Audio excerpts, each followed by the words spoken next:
Assalamualaikum tuan-tuan dan puan-puan. Hari ni kita buat kari pap telur atau kari pap IKEA yang viral, yang kata sedap. Jom guys, saya bagi korang rasa macam mana rasa IKEA punya kari pap yang korang boleh buat, yang simple, senang. Sumpah guys, memang sebiji saya buat. So jom, jangan lupa subscribe dulu, share, like, komen, dan tekan lonceng bagi tak ketinggalan saya punya video guys. So jom kita buat ke kari pap IKEA atau kari pap telur. Memang sedap berlemak guys. So korang boleh tengok saya claim, dan saya dah slow motion ni. Kalau korang nak belajar claim lah. Okay, so jom kita buat. Pertama kita masakkan telur dulu. Rebus telur, bukan masak. Masak dengan rebus sama lah tu. Kita rebus telur, ikutlah telur korang nak letak berapa banyak pun. Tapi dalam video ni saya kerat telur saya adalah kerat 4. So dapat si kecil lah. Tapi kalau korang banyak telur kat rumah, rasa nak letak sebelah, boleh je. Tapi better letak sebelah lah. Sebab dekat IKEA yang orang jual tu dia letak sebelah. So lagi berlemak lah korang punya kari pap. Baik, saya potong 4. Jadi dapatlah 4 keping. Nak potong 5, 6 pun boleh, tak ada masalah. Jadi korang letak telur dalam kari pap tu, baru boleh rasa berlemak kari pap tu. So ni saya potong kulit kentang dan kita potong dadu. Okey, kita potong dadu. Ni kita nak buat inti dia, nampak sikit kentang dia tu, tak hancur. Kita nampak ketulan-ketulan kentang tu. Kalau nak buat macam tu, korang kena potong kentang dadu macam ni. Okey. Lepas dah potong, korang rendam dan basuh. Okey. Sebelum potong kulit, dah potong ni, baru korang basuh lah. Rendamkan kentang ni dalam air dan kita biarkan dia ke tepi. Dan jomlah kita masak inti dia. Masukkan, mula-mula saya masukkan cili kisar yang saya bekukan.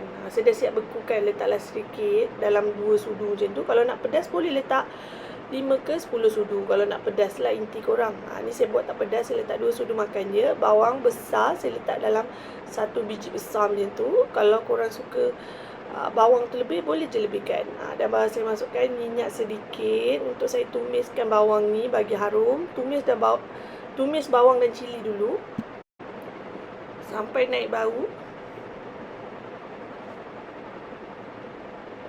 Dah naik bau, saya masukkan serbuk kari daging dan ayam dalam 4 ke 5 sudu macam tu. Korang lebih suka rasa kari tu, bolehlah lebihkan kari. Untuk inti ni tak ada sukatan sebenarnya. Ini ikut cita rasa korang. Masukkan daun kari. Gaul. Dah bau naik ni, sedap baunya. Bolehlah kita curahkan air. Jangan letak air banyak-banyak, sebab kita tak nak kentang tu hancur. Okey. Saya letak kentang ni dalam 1 kilo lebih macam tu lah. Kentang inti ni korang boleh simpan, maksimum simpan tempat yang sejuk boleh 3 hari. Okey. So masuklah kentang korang.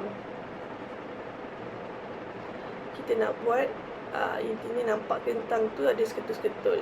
Kalau korang nak hancur lebuk, korang kenalah letak air banyak sedikit untuk hancurkan betul-betul kentang tu. Saya cucuk-cucuk macam ni, bagi ada yang potong tu dia belum terbelah. So bila dah kering macam ni, korang masukkanlah garam, gula, perasa, ikut cita rasa korang juga. Saya masuk dalam 5 sudu gula, garam 2 sudu kecil, dan perasa 3 sudu kecil. Dah masak semua, kering, air pun dah kering. Saya masukkan tepung gandum dalam 3 sudu makan untuk mengentalkan kita punya inti tu.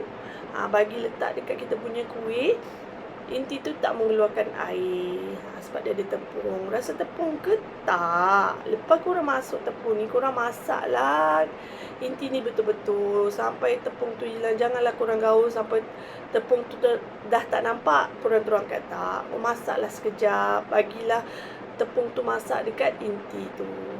So dah masak dalam 5 ke 10 minit jugalah saya kecilkan api dan saya masakkan betul-betul inti tu. So jangan risau, takkan rasa tepung. Saya masukkan 1/4 cawan minyak, dan butter tu atau pelantar saya masukkan 3 sudu makan dan saya cairkan. Okey, ni kita siapkan tepung 3 cawan makan, 3 cawan metrik, maaf. Saya letakkan garam, saya suka lemak bermasin sedikit, saya masukkan 2 sudu kecil. 3 cawan metrik, yang ni kita cairkan 1/4 cawan dan 3 sudu makan butter. Dah cair macam ni, cukup cair saja kita nak cairkan dan masukkan dekat tepung kita ni. Gaul-gaulkan dia masa dia panas tu. Jangan gaul dengan tangan, melecur nanti. Gaulkan, bagi tepung tu sebati dengan minyak dan pelantar yang kita cairkan tu. Okey, dah standbykan air 1/4 cawan macam tu atau 1/2 cawan. Masuk sikit demi sedikit untuk mengelakkan korang punya dough tu lembik. So korang kenalah letak sikit demi sedikit. Tepung ni dia lambat serap, jadi sebab itulah kena letak sikit demi sedikit. Takut terlebih pula lembutnya. Takut suhu dekat tempat korang dan suhu tempat saya ni lain, jadi kenalah masuk sikit demi sedikit. Standby lah air dalam 1/2 cawan. Masukkan sedikit demi sedikit sayang. Okey, so gaulkan dia sampailah jadi dough. Ni dough yang saya tunjuk korang ni, dia punya adunan ni tak banyak, dapat sikit je. Kalau korang nak buat frozen boleh, tak ada masalah. Tak ada masalah untuk buat frozen. Bagi saya curry puff ni buat frozen lagi bagus. Tinggal korang nak ambil je. Macam mana nak buat frozen, nanti saya ajar. Okey, sekarang korang buat dough dulu sampailah jadi dough macam ni. Sikit demi sedikit tuangkan dia sampai jadi dough. Okey, dah cukup. Nampak tak?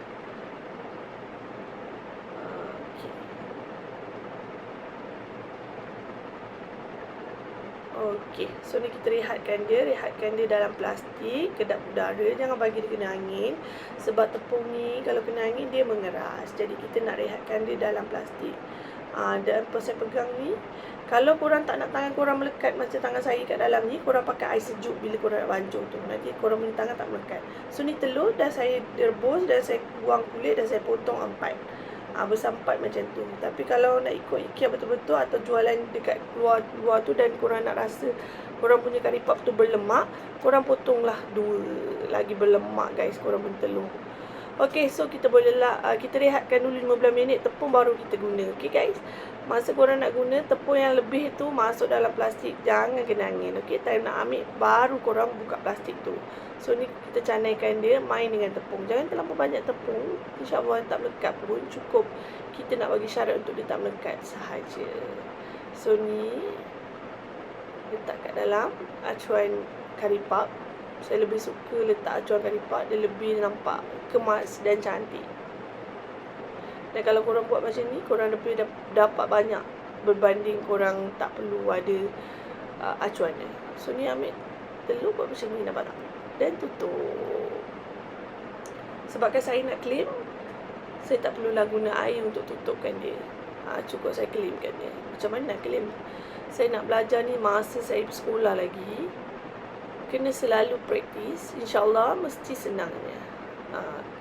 Picit tampal, picit tampal, picit tampal. Kena buat satu line yang laju macam tu. Tak boleh laju, perlahan pun tak apa, tak ada masalah. So sapu ni, nampak ni kat muka yang saya tunjuk tadi tu, sapu ke air dan ketap. Ketap kuat sikit bagi nanti tak terbuka nanti. Okey. So ni saya tak letak air, saya claim. Kalau korang tak pandai claim, korang buat macam tu saja. Kalau pandai claim lah. Picit tanpa, picit tolak macam tu lah. Okey. Okey guys, saya akan habiskan semuanya. Okey, macam ni. Tekan okey bagi kalau tak suka daun kari ni, buanglah daun kari ni. Letak kulit kulit kari pap tu biar ke dalam sedikit bagi nampak gemuk nanti. Tahu guys. So ni saya akan habiskan semua. Untuk adunan yang saya bagi ni tak sama dalam video ni sebab ni saya buat 2 adunan. Kalau korang buat adunan yang saya bagi tu, dia dapat sikit je lah. And then kalau korang nak buat frozen macam ni, korang anginkan dulu, terbalikkan dia. Terbalikkan dia. Kalau nak goreng pun terbalikkan dia. Bagi apa? Bagi nanti dekat dalam kuali tu dia tak terapung. Dia boleh terbalikkan dalam kuali tu. So terbalikkan dia, dah kering sedikit, masuklah peti ais beku. Peti ais beku tu korang bekukanlah sekejap. Dalam 1 ke 2 jam barulah korang gabungkan ke semuanya kari pap tu. And then bolehlah korang buat frozen. Okay. Kalau nak goreng separuh masak pun boleh, tak ada masalah. Tapi better kalau korang nak rasa lebih mantap dan sedap, korang jangan goreng, korang just terus bekukan je. Okay.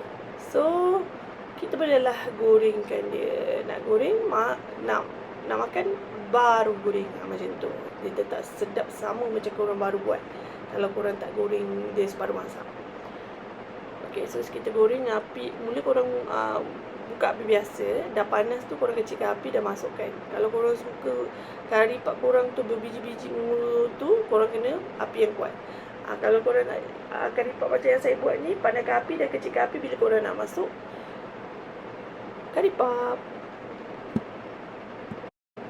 Okay, so ni korang nak goreng garing pun boleh. Lagi sedap garing. Takkan keraskan, ada gebu lembut sangat-sangat. Nampak tak yang ujung tu? Sebabkan minyak tak terlampau banyak.